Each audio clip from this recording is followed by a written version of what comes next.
Dimanche 29 mars, les Français étaient appelés à voter pour le second tour des premières départementales.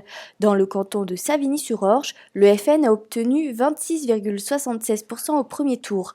Audrey Guibert était la candidate de la liste FN. Justine Martin et Sévague Tatoyan l'ont suivie pendant cette journée d'élection. Elle est la tête de liste du Front National dans le canton de Savigny-sur-Orge. Pour Audrey Guibert, l'ascension a été rapide.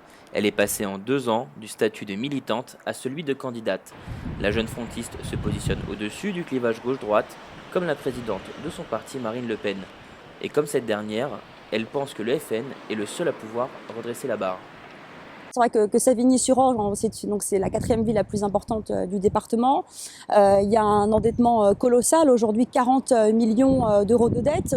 Donc on assistait, si vous voulez, à un espèce de combat de coq entre Monsieur Gage et Monsieur Tron.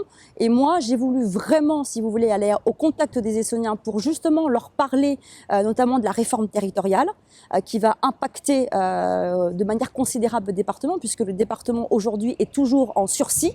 Pour cette candidate très active, les élections ne s'arrêtent pas au porte-à-porte. Elle était aussi présente lors du dépouillement dans le bureau centralisateur du canton de Savigny-sur-Orge. Forte de son score du premier tour, Audrey Guibert semblait confiante malgré des soupçons de fraude entre les cantons d'Arpajon et de Corbeil-Essonnes. Audrey Guibert n'a pas pu concrétiser les espoirs placés en elle.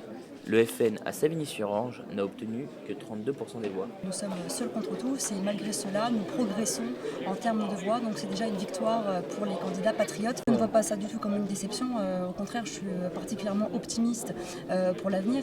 Audrey Guibert ne s'avoue pas vaincue. Comme la direction de son parti, elle ne voit pas dans ses scores une défaite. Pour elle, il s'agit d'une preuve de confiance grandissante des Essonniens au Front National.